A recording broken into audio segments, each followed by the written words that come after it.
Marilah kita berdoa. Terima kasih ya Tuhan untuk berkat demi berkat yang Tuhan berikan kepada kami.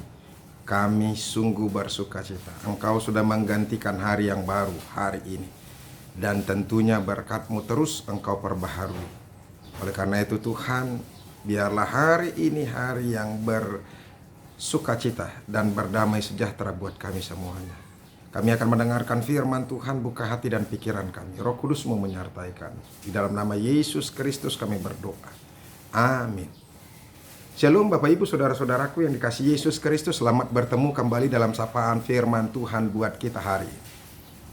Semoga kita dalam keadaan yang penuh dengan sukacita dan sehat terus. Tetap semangat. Semangat terus untuk menjalani kehidupan kita ini. Jangan memikirkan banyak hal yang negatif. Biarlah pikiran-pikiran kita berikan untuk hal-hal yang positif, supaya hidup kita bersukacita. Jangan konsentrasi dengan perkataan-perkataan yang tidak berguna, perkataan fitnah, dan juga hal-hal yang menghina kita. Tetapi biarlah kita selalu berupaya untuk mendengar hal-hal yang baik, supaya hati kita senang, hati kita bersukacita. Pelihara hatimu, jangan sampai engkau diracuni oleh banyak hal yang membuat engkau menjadi sakit. Semoga kita boleh kuat. Firman Tuhan yang menjadi renungan bagi kita hari ini yaitu yang terambil dari Yakobus pasal yang kelima ayat yang ke-16. Dikatakan demikian. Karena itu hendaklah kamu saling mengaku dosamu dan saling mendoakan supaya kamu sembuh. Doa orang yang benar bila dengan yakin didoakan sangat besar kuasanya. Demikianlah firman Tuhan.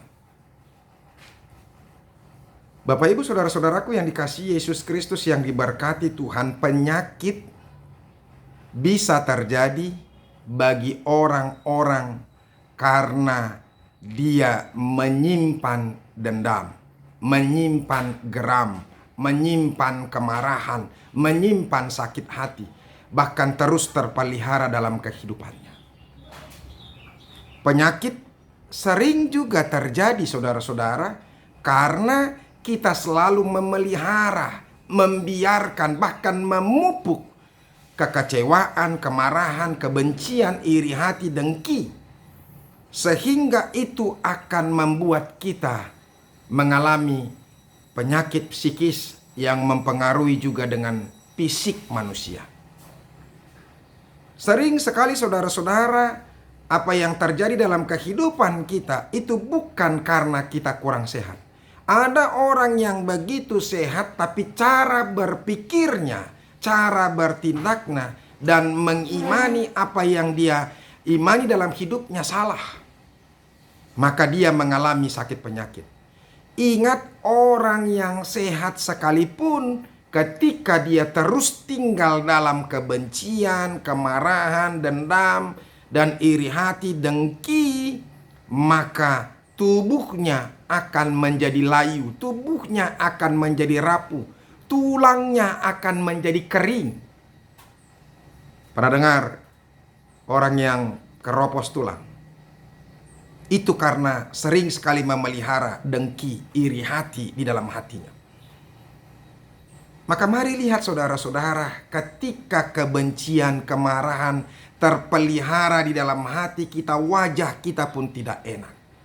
Saya tidak bisa menyebutkan atau saya tidak tahu menyebutkan, mungkin peredaran darah kita ini berjalan dengan tidak baik karena kemarahan-kemarahan yang tersimpan terus di dalam hati kita. Racun-racun atau hal-hal yang tidak baik akan keluar dari tubuh kita, sehingga tubuh kita ini penuh dengan racun-racun, sehingga kita mengalami banyak sakit penyakit.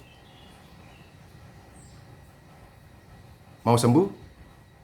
Firman Tuhan berkata pada hari ini kepada kita saudara-saudara, karena itu hendaklah kamu saling mengaku dosamu dan saling mendoakan.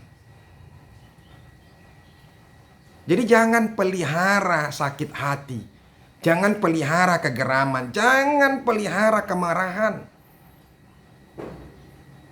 Rasul Paulus mengatakan jangan sampai matahari terbenam, amarahmu belum padam. Yesus mengatakan, biarlah pergumulan hari ini untuk hari ini. Jangan kita bawa sampai besok. Saudara-saudara, ini yang mau kita lakukan. Kalau kita mau hidup kita dipulihkan, penyakit kita disembuhkan, hidup kita yang lain-lain akan dipulihkan, dan hidup kita akan sejahtera, hati dan pikiran kita akan tenang dan penuh dengan kedamaian dan sukacita, dan umur kita panjang. Jangan mau memelihara kebencian, kemarahan, iri dengki.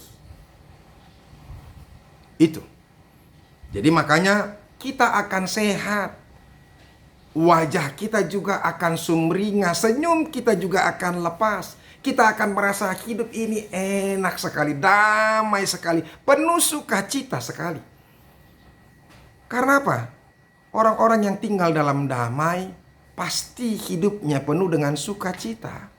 Ketika hidupnya bersukacita, seluruh hidup kita ini, peredaran darah kita ini juga akan berjalan dengan lancar. Hati kita juga akan berfungsi dengan baik. Ginjal kita juga akan berfungsi dengan baik asal kita boleh minum dengan teratur. Ya. Oleh karena itu saudara-saudara, jika engkau mau sembuh, sekali lagi saya mau bacakan ini kepada kita. Ini mungkin penting untuk diingat-ingatkan kepada kita terus menerus, supaya kita boleh hidup sehat. Bukan hanya sekedar sehat. Saudara-saudara, ada banyak orang yang hidupnya sehat tapi tidak tinggal dalam kedamaian, tidak tinggal dalam sukacita. Yang penting kita sehat dan juga damai, sejahtera dan sukacita menyertai kita. Dikatakan, karena itu hendaklah kamu saling mengaku dosamu dan saling mendoakan supaya kamu sembuh. Makanya kalau ada orang-orang yang berseteru, minta maaflah, saling memaafkanlah, saling mengampunilah. Karena ketika kita mengampuni orang lain, maka damai, sejahtera dan sukacita itu akan terus mengalir dalam hidup kita. Ketika orang tidak memiliki musuh, maka hidupnya akan sukacita. Ketika orang memiliki musuh, matanya saja pun harus dia jaga untuk tidak melihat sampai kemana-mana. Karena dia akan malu ketika dia bertemu pandang dengan musuhnya. Ketika dia hadir di dalam gereja, duduk, kalau dia salah duduk, tempat duduk, maka dia akan stres ketika dia duduk bersama dengan musuhnya. Tetapi ketika kita boleh mengampuni, saling mengampuni dan saling memaafkan, maka kita akan merasa sukacita dan tidak ada beban dalam hidup ini. Dan saling mendoakan. Ini juga kehendak Tuhan dalam kehidupan kita, supaya kita saling mendoakan, bukan saling menceritakan, bukan saling memburuk-burukkan, bukan saling menghina, bukan saling memfitnah, bukan saling membuli satu dengan yang lain. Karena itu tidak dikenan oleh Tuhan. Saudara-saudaraku, jangan mau ikut dalam situasi orang-orang yang jahat. Itu makanya firman Tuhan kemarin itu sangat indah sekali. Ya. Kalau kita mau hidup bahagia, dia katakan, berbahagialah orang yang tidak berjalan menurut nasihat orang fasik, yang tidak berdiri jalan orang yang berdosa, dan yang tidak duduk dalam kumpulan pencemooh.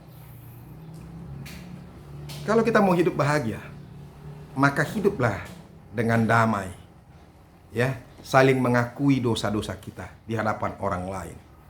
Saling berpelukan, bersalaman, dan betul-betul saling mengasihi, mencintai. Indah sekali hidup yang saling mencintai dan mengasihi. Maka hidup kita akan tenang. Ya. Makanya kemudian dilanjutkan firman Tuhan ini, saudara-saudara, ya.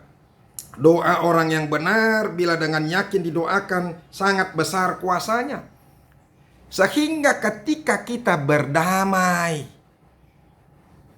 berpelukan, saling mengasihi, saling mencintai, tidak ada kebencian, tidak ada iri, tidak ada dengki, maka kita akan menjadi orang yang dibenarkan Tuhan. Dan setelah itu, maka kita akan berkuasa di dalam doa kita. Saudara-saudara, yang membuat doa kita berkuasa bukan doa itu sendiri. Tapi ketika kita berlaku benar, maka doa itu akan berkuasa. Ketika kita boleh melakukan yang sesuai dengan kehendak Tuhan, ketika kita dikehendaki, dikenan oleh Tuhan, makanya kita akan didengarkan olehnya. Yesaya mengatakan, saudara-saudara, bukan tangan Tuhan kurang panjang untuk menolong kita, bukan telinganya kurang mendengar keluhan-keluhan kita, tapi dosa dan kejahatan kita yang membuat Tuhan tidak mendengarkan dan tidak menolong kita. Hindarkan dosa dari hidup kita, maka seluruh kata-kata kita mempunyai kuasa. Orang-orang yang benar akan berkuasa mengatakan sesuatu. Ingat itu. Dan ketika kita jahat, maka kita tidak akan mampu mengatakan kebenaran. Tidak akan mampu. Oleh karena itu, supaya doamu berkuasa, maka jadilah benar. Supaya apapun yang kita minta di dalam Yesus Kristus, di dalam namanya yang kudus itu, maka semua akan dikabulkan. Saudara-saudara, jikalau engkau ingin hidupmu dipulihkan, saling mengakulah dosamu satu dengan yang lain. Yang kedua, saudara-saudara, bagaimana supaya doamu itu berkuasa? Jadilah hidup yang benar dan berkenan di hadapan Tuhan. Semoga firman Tuhan ini betul-betul meneguhkan kita, menjadikan kita, menyadari kita dari dosa-dosa kita, dari kekurangan-kekurangan kita. Memohon maaf bukan berarti kita salah. Mengalah bukan berarti kita adalah orang yang kalah dan salah. Ternyata ketika kita mau mengalah dan mau mengampuni orang lain, mengaku salah di hadapan orang lain, kita sedang memenangkan diri kita sendiri dan juga memenangkan orang lain. Ketika kita mengaku salah dan merendahkan diri, maka kita sedang menyelamatkan diri kita dan menyelamatkan orang lain juga. Itu adalah kehendak Tuhan dalam hidupmu. Uji kalau engkau hidup dalam kebenaran, hidup dalam Tuhan, maka seluruh doa-doamu akan berkuasa. Kita tidak perlu lagi minta doa orang lain.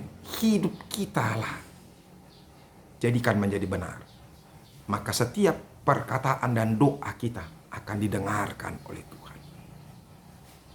Semoga ini juga mengingatkan kita dan menguatkan kita dan memberkati kita. Tuhan Yesus memberkati. Amin, kita berdoa.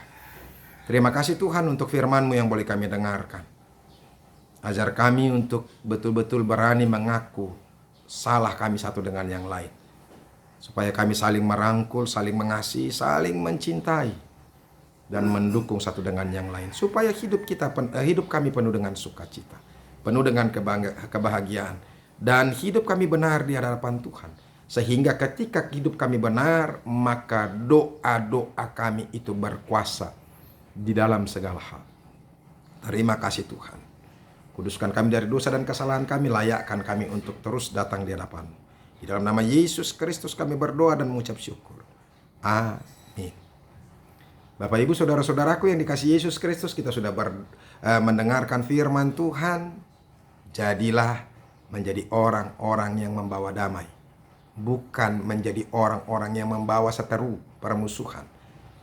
Ampunilah satu dengan yang lain, supaya kita hidup berkenan di hadapan Tuhan dan kita berkuasa dalam setiap perkataan dan doa-doa kita. Dan penyakit-penyakit kita, hidup kita akan dipulihkan oleh Tuhan.